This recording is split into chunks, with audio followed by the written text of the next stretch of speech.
ओम श्री गुरु सत्ताय नमः। सभी को प्रणाम। हम सभी परम पूज्य गुरुदेव के प्रवचन भगवान का काम करने का यही समय के कुछ अंश सुन रहे हैं। पिछले वीडियो में परम पूज्य गुरुदेव ने हमें बताया कि प्रज्ञावतार का समय आ गया है और यदि हम चाहें तो ईश्वर के काम में हाथ बटा सकते हैं। अपने चिंतन को उत्कृष्ट बनाकर, अपनी मनोकामनाओं को ईश्वर को समर्पित करके और दूसरों की सेवा करके। आइए इसी क्रम को अब आगे बढ़ाते हैं। चलिए मैं आपसे आध्यात्मिक दृष्टि से सिद्धियों की बात कहता हूँ। सिद्धियों की बात वो है जिसमें आदमी दूसरों को लाभ देने में समर्थ हो सके, दूसरों की मुसीबतों में हाथ बटा सके, दूसरों के आंसुओं को पोंछने में समर्थ हो सके। ऐसी शक्ति क्या मिल सकती है? मैं आपको अपने लंबे अनुभवों की साक्षी देकर के यकीन दिलाता हूँ कि आपके लिए ऐसी शक्तियों का, सिद्धियों का और शांति का दरवाज़ा खुला हुआ है जिससे आप अपनी जीवात्मा की आवश्यकताएं पूरी कर सकते हैं। अध्यात्म का एक अंश सेवा भी है। इस सेवा वाले अंश को अगर आप अपना लें तो भगवान के द्वारा जो दिए हुए अनुदान हैं वे लोगों के द्वारा 1000 गुना होकर आपको सिद्धियों के रूप में, चमत्कारों के रूप में, पराक्रम के रूप में और दूसरी चीज़ों के रूप में मिल सकते हैं। आपको मैं कैसे बताऊं कि देने में कितना आनंद होता है। देने से आदमी देवता हो जाता है। हर आदमी को भगवान यही सिखाता है कि सेवा की शरण में जाइए, दूसरों की मदद करिए। मित्रों, भगवान के 2 हाथ हैं। एक हाथ से वो पीड़ित होकर के मांगता है, पतित होकर के मांगता है। अब पतितों की सहायता कीजिए, पीड़ितों की सहायता कीजिए। पीड़ितों की और पतितों की आप सहायता नहीं करेंगे तो तब बेटे मुश्किल है कि भगवान का अनुग्रह आपको मिल जाएगा। मैं सोचता हूँ कि तब भगवान आपको नहीं मिलना चाहिए, क्योंकि आपके अंदर ना करुणा है, ना आपके भीतर सदाशयता है। आपके भीतर तो केवल और केवल हवस काम करती है। हवसों की आग, ख्वाहिशों की आग, वासनाओं की आग, तृष्णाओं की आग कभी न खत्म होने वाला चक्रव्यूह है। आप उदात्त जीवन, श्रेष्ठ जीवन, परोपकारी जीवन, शानदार जीवन, दूसरों के दुखों में सम्मिलित होने वाला जीवन, संसार में सत् प्रवृत्तियों का संवर्धन करने वाला जीवन जिए। यही अध्यात्म है। यदि आपको ये सब आ गया तो आप निहाल हो जाएंगे। आप पूछेंगे, गुरुजी इससे और कुछ संपत्ति मिलेगी क्या? बेटे संपत्ति तो आएगी पर बांटने के लिए आएगी। आप कहेंगे बांटने से हमें क्या फायदा होगा? बेटे बांटने से आपको ये मालूम पड़ेगा कि बांटना आनंददायक चीज है। बांटने से भी आदमी को कितना संतोष मिल सकता है, इंसान कितना सुखी हो सकता है। तो आइए इस साधना को आरंभ करना शुरू कीजिए, जो आदमी के व्यक्तिगत जीवन को उदात्त बनाती है, जो आदमी को कृपण नहीं बनाती, जो आदमी को हवस, वासना और तृष्णा में डूबा हुआ नहीं रहने देती। अगर आप इस तरह की उपासना करने के लिए रजामंद हो तो आइए इस अनुष्ठान में सम्मिलित हो जाइए। अगर ऐसा हो पाया तो आप धन्य हो जाएंगे। सांसारिक दृष्टि से भी और आध्यात्मिक दृष्टि से भी आप मालदार हो जाएंगे। मित्रों, आप अपनी गरिमा का संवर्धन करें, अपनी भावनाओं का संवर्धन करें, अपनी आत्मा का संवर्धन करें। वह उपासना करें जिसमें जीवन के परिष्कार के लिए और भगवान के संतोष के लिए दोनों पहलू समान रूप से जुड़े हुए हों। दोनों कदम लेफ्ट राइट, उदात्त और उदार, श्रेष्ठ और शालीन, पवित्र और सेवा भावी, यही 2 कदम हैं जिन्हें आगे बढ़ाते हुए आप जीवन लक्ष्य तक पहुंच सकते हैं, भगवान के अनुग्रह तक पहुंच सकते हैं। और भगवान का अनुग्रह एवं जीवन लक्ष्य प्राप्त करने वालों ने जीवन के जो भी आनंद उठाए हैं वे सभी आप भी उठा सकते हैं। शर्त यही है कि आप अपनी उपासना को भजन से आरंभ तो करें, पर उसे वहीं तक सीमित ना करें। उसके साथ साथ में जीवन की साधना, स्वाध्याय, विचारों का परिमार्जन, संयम, अपनी जिंदगी के छिद्रों का निराकरण और सेवा, इनको आप मिला दीजिए। फिर देखिए कि आपकी उपासना फलित होती है या नहीं, आप सिद्ध पुरुष बनते हैं या नहीं, आप चमत्कृत होते हैं या नहीं, भगवान आपके घर में सेवा सहायता करने के लिए आते हैं या नहीं। ऐसी है साधना जिसको मैंने किया है। मैं चाहता हूँ आप में से हर एक आदमी को उसी तरीके से साधना करनी चाहिए। वो सफल भी होती है और सफल होकर रहेगी। अब मैं आपको साधना का सच्चा स्वरूप बताता हूँ। साधना के दो अंग हैं, उपासना एवं साधना। उपासना का तात्पर्य है ईश्वर के निकटता की अनुभूति। आत्मचेतना परम चेतना के संसर्ग से ही अपने मुख्य कर्तव्य और स्वरूप का बोध कर पाती है। ईश्वर के प्रति उसकी कार्य व्यवस्था के प्रति अटूट आस्था तभी पैदा होती है। फलस्वरूप साधक में सद्भावनाएं, सद्विचारणाएं और सत्प्रवृत्तियां अधिकाधिक मात्रा में बढ़ती चली जाती हैं।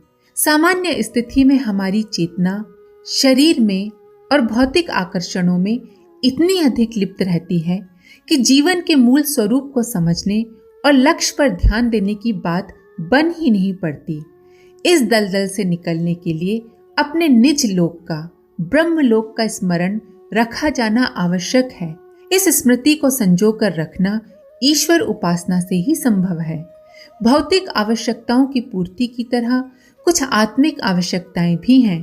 उनकी ओर से प्रायः पूर्ण उपेक्षा ही बनी रहती है। इस अवहेलना में मनुष्य वह सब कुछ गंवा बैठता है जो उसे पाना और कमाना था। उपासना की सीढ़ियों पर चढ़कर हम आत्मलोक तक पहुंचते हैं और अपने उन उत्तरदायित्वों को समझते हैं जो मनुष्य जीवन की सार्थकता के प्रमुख आधार हैं।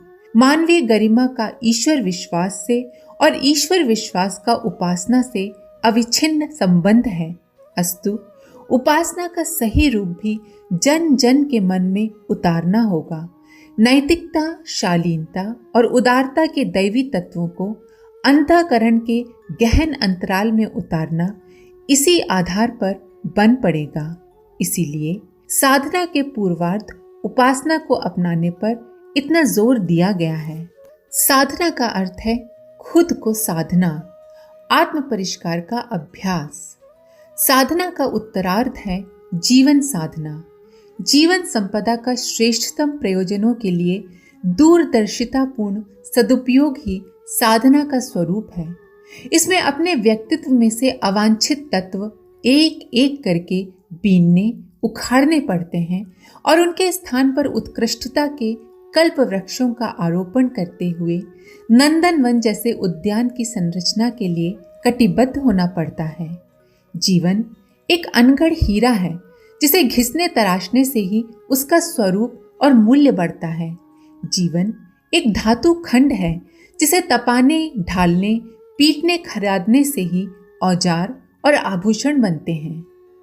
अनगढ़ दृष्टिकोण एवं अस्त व्यस्त क्रियाकलाप ही मनुष्य का सबसे बड़ा दुर्भाग्य है।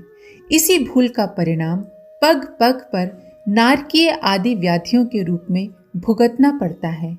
जीवन साधना ही आत्मदेव की वह आराधना है जिसके फलस्वरूप अमृत, पारस, कल्प वृक्ष जैसी अलंकारिक कल्पनाओं को जीवन क्षेत्र में उतरते और सुसंपन्नता से भरा पूरा बनते देखा जा सकता है। आत्मनिरीक्षण, आत्मसुधार, आत्मनिर्माण और आत्मविकास के चार आधार जो जितनी तत्परता से अपनाए रहेगा वो उतनी ही सफलतापूर्वक दिव्य लक्ष्य को प्राप्त करके रहेगा। देवी देवताओं के वरदानों से मिलने वाले अगणित लाभों की चर्चा कथा पुराणों में मिलती है। वस्तुतः मानव जीवन ही समस्त देवी देवताओं का समुदाय है। सत प्रवृत्तियां ही देवियां हैं और सद्गुणों को बिना संकोच देवता कहा जा सकता है। उनकी उपयुक्त रीति नीति अपनाकर साधना की जा सके तो देवताओं के अनुग्रह से मिलने वाले सभी अनुदानों को अपने इसी जीवन में निश्चय पूर्वक उपलब्ध किया जा सकता है। संसार के महामानवों में से प्रत्येक को जीवन साधना की अग्नि परीक्षा में होकर गुजरना पड़ा है। भ्रष्ट और दुष्ट गतिविधियां अपनाए रहकर न भौतिक प्रगति हो सकती है और न आत्मिक क्षेत्र में एक कदम ही आगे बढ़ा जा सकता है। अस्तु जीवन साधना प्रत्येक विचारशील और प्रगतिशील मनुष्य के लिए ऐसा अनिवार्य कर्तव्य हो जाता है कि जिसका परित्याग कर देने पर फिर नर पशु और नर कीटक के स्तर पर बने रहने के अतिरिक्त ऐसा कुछ नहीं रह जाता कि जिस पर मानवता का गौरव अनुभव किया जा सके। साधना उपासना को सभी धर्मों में अनिवार्य माना गया है। उनके स्वरूप क्रिया पद्धति में तो भिन्नता है, किंतु परमात्म सत्ता की निकटता का बोध सभी के लिए समान रूप से जुड़ा हुआ है। मनुष्य का स्वभाव है कि जैसी संगति में रहता है वैसे ही उसकी प्रवृत्तियां बनने लगती हैं। ये प्रकृति का नियम है। अग्नि के समीप बैठने से गर्मी आती है, बर्फ की समीपता से शीतलता बढ़ती है। इसी प्रकार ईश्वर की समीपता से ईश्वरत्व की वृद्धि मनुष्य में होती है। ईश्वर सद्वृत्तियों एवं सद्शक्तियों का भंडार है। ईश्वर के सामीप्य से मनुष्य में ईश्वर की सद्वृत्तियां और सद्शक्तियों का वृद्धि होना स्वाभाविक है, और जहाँ भी ये सत तत्व होंगे वहाँ श्री, समृद्धि एवं सुख संतोष की कमी नहीं रह सकती। जब ये तत्व घटते हैं तो मानना चाहिए कि ईश्वर से संपर्क छूट रहा है। यदि उपासना का क्रम ठीक प्रकार चलता हो तो मनुष्य के स्वाभाविक स्तर में गिरावट आने का कोई कारण नहीं। उपासना मात्र कर्मकांड नहीं है, वो तो आत्म चेतना को परमात्म चेतना के संपर्क में लाने की विद्या है। जहाँ लोग उसे स्थूल कर्मकांड तक ही सीमित मान लेते हैं, वहाँ उपासना सही अर्थों में उपासना रह नहीं जाती। उपासना भाव भरी मनोभूमि से की जाए तभी उसका लाभ मिलता है। अपने देश में उपासना की अनेक विधियां प्रचलित हैं, किंतु उन सब में गायत्री उपासना सर्वश्रेष्ठ मानी गई है। उसका कारण भी है। गायत्री मंत्र में ईश्वर का कोई नाम विशेष नहीं है। गायत्री मंत्र में ईश्वर को गुण विशेष के रूप में याद किया गया है। साथ ही उससे सद्बुद्धि देने की और सन्मार्ग पर प्रेरित करने की प्रार्थना की गई है। इस आधार पर यह परमात्मा की सर्वश्रेष्ठ प्रार्थना है। किसी भी धर्म एवं संप्रदाय का व्यक्ति गायत्री मंत्र में सन्निहित इन श्रेष्ठतम भावों की प्रशंसा सराहना किए बिना नहीं रह सकता। किसी भी इष्ट का ध्यान करें, किसी भी पूजा विधि को अंगीकार करें, किंतु यदि ईश्वर के साथ इस प्रकार का संबंध रखने का प्रयास किया जाए तो समझना चाहिए कि उपासना की सही विधि मिल गई, उसका सही स्वरूप बन गया, फिर उससे मिलने वाले लाभ भी अवश्य प्राप्त होंगे। हर विचारशील को इसी आधार पर साधना उपासना का नियमित क्रम अवश्य ही बनाकर चलना चाहिए। आज की बात समाप्त। आप सभी का बहुत बहुत धन्यवाद। ओम शांति। हमारे YouTube चैनल को सब्सक्राइब करें और बेल आइकन को दबाकर ऑल पर क्लिक करें ताकि नोटिफिकेशंस आपको मिलती रहें।